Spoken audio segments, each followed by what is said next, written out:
বইতাম আমরা মসজিদে একলা বইতাম নমাজের শুরুতে আমরা জেলা মনে করিলা বইতাম না বইলে নবীর তরিকায় বইতো না।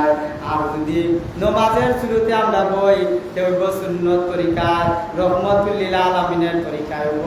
আর সুন্নত তরিকা যদি পালন হয় তুমি বইতা পারো ইকানো সওয়াব আছে না নাই? সওয়াব আছে নি? সওয়াব আছে।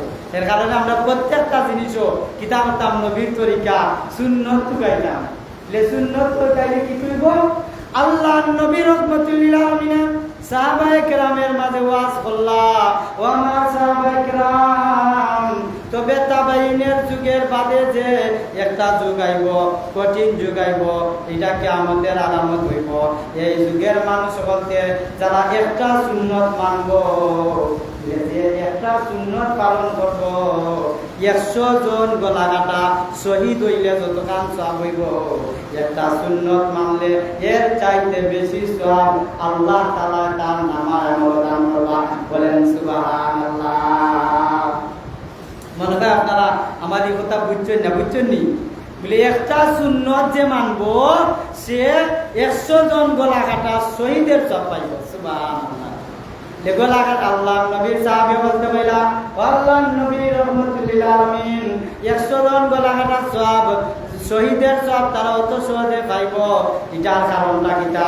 খেমেলা আমরা যে জিয়াদ হইয়া সওয়াব শহীদ হইলে যতখান সওয়াব অতখান নি আল্লাহ নবী বইলা জি হয় অতখান সওয়াব হইব বলে খেমেলা হইব। বলে তোমরা জিহাদের ময়দানে গিয়া গলা কাটিয়া জিহাদ করিয়া শহীদ হইবাই। আর এই শহীদ হওয়া মাত্র শহীদ হইতে দেরি হইব, আল্লাহ জান্নাতে যাইতে দেরি হইতো না। সুবহানাল্লাহ। ওই যে আল্লাহ জান্নাত ডাইরেক্ট অফার হইল শহীদ, অফার হইল জান্নাত। বলে গাঙ্গের অফার ফারাইলে গান ফারাইয়া মাঝখানে খালি নদীটা আছে, মাঝখানে কিটা আছে? গাঙ্গের পানি আছে। ও পানিটা ফারানি মাত্র তুমি বাড়িতে যা বসে দিতে পারবা। যেমন আমরা উদাহরণ বোম্বই বাজার ব্রিজ আছে, ব্রিজ যদি হইতো না এখন থাকলো না, এখন না থাকলে নাও থাকলো না। এখন নাও যদি থাকে না গাঙাত যাওয়া লাগলো না। এখন দেখা যায় ঠান্ডা রাত তুমি গাঙাত রাইয়া পানি তাও দেওয়া যায় না, বরফ হয়ে গেছে, ই পানি বাড়াইয়া এইটাই গিলা কষ্ট আছে না? যদি আইও তুমি সফল বাড়িতে ঘুমাইতে পারবা আরামে। রাত কালাইছো ঠান্ডা রাত মানে এই গান করাই আইতা গিলাও তো ঠান্ডা পানি। এখন যদি আও না সে ঠান্ডার মাঝে বই থাকতে রাস্তায় ঠিক না? ঠিক না?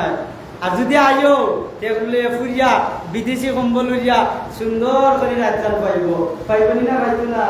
তদ্রুপ ভাবে যে শহীদ হইব জিহাদের ময়দানে জিহাদ করব, গলা কাটা শুধু তার মত হইব, মত হইতে দেরি জেলা গান পাড়াইয়া পারুলে বাড়িতে আরামে ঘুমানি যায়।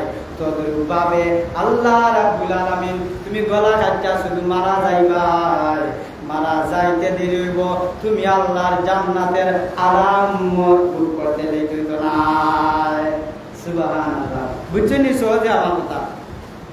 এখন দেখা গেল একটা সুন্নত মানলে যদি অতজন শহীদের সওয়াব হয়, আমরা তো কারাচিনি না? সুন্নত মানা তো কারাচিনি। আমরা বলে একটা শহীদ হওয়া লাগে না, শহীদ সহজে হওয়া যায়।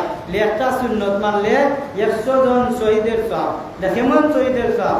যারা গোলা একটা শহীদ হয়েছে এরা সমান সওয়াব। বলেন সুবহানাল্লাহ। একটা সুন্নত আল্লাহ নবীর সাহাবায়ে কেরাম বলতে কইলা আল্লাহ নবী রহমতুল্লিল আলামিন এরা একটা সুন্নত মানলে কতখান সওয়াব হইব? কারণটা কিটা?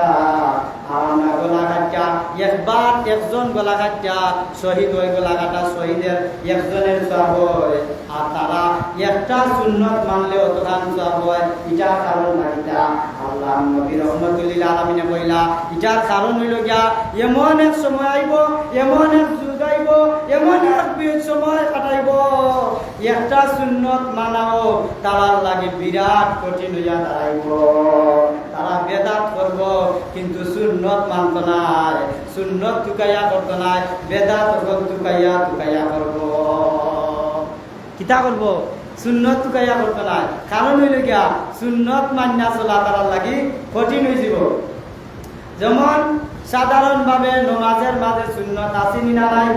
নামাজের সুন্নাত আসেনি বলে ফজরের নামাজ পড়ে কাজ ফজরের নামাজ 4 রাকাত 2 রাকাত সুন্নত 2 রাকাত ফরজ সুবহানাল্লাহ কইতা না কইতা নাই দেবা আল্লাহ কই ফজরের নামাজও আমি আমার নবী আমার বন্ধুরে রাখছি লগে কোকা সুবহানাল্লাহ বন্ধুরে দিলাম 2 রাকাত আমি আল্লাহ নিলাম 2 রাকাত প্রত্যেকটা নামাজও আল্লাহ কই আমি আল্লাহ যত কাম নিলাম আমার বন্ধুরেও লগে দিয়া দিলাম বলেন সুবহানাল্লাহ ফজরের নামাজ পড়ে কাজ আমরা সমাজে মনে মুসলমান পাওয়া যায় ফজরের নামাজ পড়ে কাজ কইতা পারতা না আসেনি না নাই যদি আপনারা আমার কথা বুঝেন না টেস্ট কইরা দেখতে পারবা যেখান যদি ফজরের নামাজ পড়ে কাজ এমন মুসলমান আছে কইতে পারতা না ফজরের নামাজ পারবানি তে ফজরের নামাজ 4 রাকাত 2 রাকাত হইল সুন্নত 2 রাকাত হইল ফরজ 2 রাকাত সুন্নত 2 রাকাত ফরজ আল্লাহ রাব্বুল আলামিন ফরমান এই 2টা রাকাত সুন্নত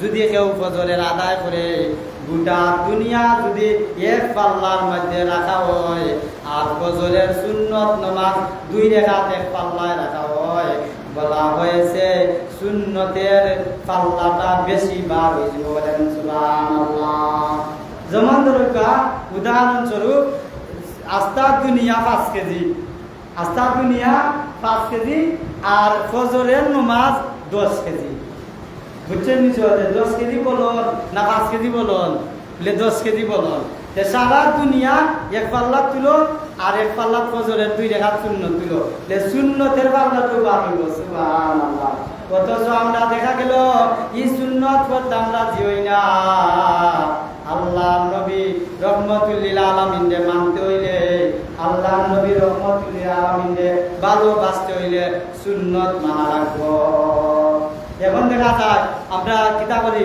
জুম্মার নামাজ হইয়া পয়লা সুন্নত আদায় করি আর বাদের বার কিতা করি সুন্নত কইরা ফরজ কইরা আর আমরা দইরা পালাই যাইনি না যাই না পয়লা সুন্নত করেছি বাদের কিতা করতাম আর দরকার না হই আমরা যাই বাড়াইয়া এখন আও জোরের নামাজ 12 রাকাত জোরের নামাজ করে কাজ 12 রাকাত পয়লা নম্বর আল্লাহ নবীর সুন্নত দিছেন 4 রাকাত বাদের বার ফরজ হইল গিয়া 4 রাকাত 4 হইল গিয়া 8 রাকাত এর বাদে আবার সুন্নত 2 রাকাত সুন্নত 2 রাকাত বা 10 রাকাত হইল গিয়া 2 রাকাত আর 8 রাকাত করে হইল 10 রাকাত এর বাদে পাইলাই নফল আছে 2 রাকাত লে নফল এটা কারে কয় এই নফল হইল গিয়া এক্সট্রা ডিউটি ওভার ডিউটি বেশি বেতন পাইতে ওভার ডিউটি ফরজ সুন্নত পড়লাই একটা বেতন পাইলাই আবার সুন্নত পড়লাই আরেকটা বেতন পাইলাই এখন ওভার ডিউটি তোমার চিন্তা যদি গান কি থাকে চিন্তা যেমন ধরো ফজরের জোরের 2 রাকাত সুন্নত তোমার হইছে না এখন কি করতায় ওই নফল 2 রাকাত আদায় করতায় এই নফল ফরজ হয় না সুন্নত হয় না নফল 2 রাকাতে গান কি যাইব গাতি ফুল রইব আর কি যেমন ধরো রুয়াইয়া এক সারা খাওয়া রইছো খাওয়া মারলা তুমি নফল হইল কিন্তু এক্সট্রা দিছুন কেনে বলে আল্লাহ তোমারে দয়া করছেন আল্লাহ তোমারে দয়া করছেন এর লাগি তোমার এক্সট্রা নামাজ দিয়া তোমার গাতি পুরা করছেন কোকা সুবহানাল্লাহ এখন আইল গিয়া 4 রাকাত সুন্নত এখন আও জুম্মার নামাজ হইল গিয়া পয়লা নম্বর আমরা 4 রাকাত সুন্নত করলাম বাদে করলাম 2 রাকাত ফরজ সুন্নত 4 রাকাত আর 2 রাকাত হইল গিয়া 6 রাকাত এর বাদে করলাম আমরা আরো 4 রাকাত সুন্নত 6 আর 4 রাকাত হইল 10 রাকাত বাদে করলাম আমরা আরো 2 রাকাত নফল কয় রাকাত হইল 12 রাকাত হইছে না নাই জোরের নামাজ 12 রাকাত নি আমরা জুম্মার নামাজও অনেকজন আছি বুঝি না ওই ভয়ে 4 রাকাতের মাঝে 2 রাকাত সুন্নত কে আরো 2 রাকাত গেল ভাই কি ঘুমাই এটা কারণ একটা বলে এটার কারণ হইল গিয়া ঈদের নামাজ 2 রাকাত ঈদের নামাজ কয় রাকাত পড়ি আমরা 2 রাকাত এর কারণে জুম্মার নামাজও এটা সাপ্তাহিক একটা ঈদের নামাজ সাপ্তাহিক একটা ঈদের নামাজ এর কারণে যদি 4 রাকাত হয় জুম্মার নামাজ তে কি তুই কই ঈদের লগে মিলবো নি এর লাগে আল্লাহ 2 রাকাত দা মিলাই দিছেন সুবহানাল্লাহ কইতা নাই এর বাদে আমরা পয়লা 4 রাকাত বাদে 2 রাকাত ফরজ সুন্নত 4 রাকাত ফরজ 2 রাকাত 6 রাকাত বাদে সুন্নত হইল গিয়া 4 রাকাত এই সুন্নত 4 রাকাত আমরা পড়ি না আমরা বাড়ির কাম বলতাছে আর কি বাজারও মাঝে তালুই আইছে সবটা বেচিলাম আমরা কি আর পাইতাম না আমরা দৌড়িয়া বাড়াই যাইনি না যাই না এটা ইমাম সাহেবকে চাইলে আমরা আসলে আমরা বদলাম নাকি আমরা করা দরকার আছে নি লেসমার বাদের যে সাইয়েগা তোমার সুন্নতে মুআক্কাদা তুমি যদি পড়ো না আদায় করো না তোমার গুনাহ হইব তুমি জবাব দেওয়া লাগবে এই সুন্নাত তুমি এখানে আদায় করলা না আমরা পড়তাম না খালি আমরা পড়তাম নি মা বোন পড়তেইবা না নি সবে পড়া লাগবো নমাজ আর উপরে ফরজ হয়ে গেছে আমরা সবে পড়তাম আল্লাহ রাব্বুল আলামিন আমরা সব রে তৌফিক দিতাম আর বিশেষ করে আমরা সুন্নত টুকাইয়া আদায় করতাম দাড়ি রাখা সুন্নত আমরা দাড়ি রাখতাম না ফালাই দিতাম আমরা দাড়ি রাখতাম মানছে যে থাকো মানছে রিস্কার করবো এটা তৈবালাইয়া আমরা দাড়ি রাখতাম কারণ হইল গিয়া নবীরে মানতে হইলে দাড়ি রাখা লাগবো আর নবীরে মানলে আল্লাহরে মানো হইব নবীরে মানো না আল্লাহরে মানো হইতো নাই নবীর সুন্নত মানো না নবীরে মানো হইতো নাই ভালোবাসা মুক্তি হইলে হইতো না সহজে বুঝছেন নি আপনারা আমরা প্রত্যেকটা সুন্নত ভাত খাওয়ার মাঝে সুন্নত আছে ঘুমানির মাঝে সুন্নত আছে পেশাব পায়খানা সুন্নত আছে প্রত্যেকটা সেক্টরে প্রত্যেকটা সাবজেক্টে আমরা সুন্নত তরিকা আছে আমরা নবীর তরিকায় আল্লাহর হুকুমে চলিয়া দুনিয়ায় চলে যাইতাম ওয়া মা আলাইনা ইল্লাল বালাগ।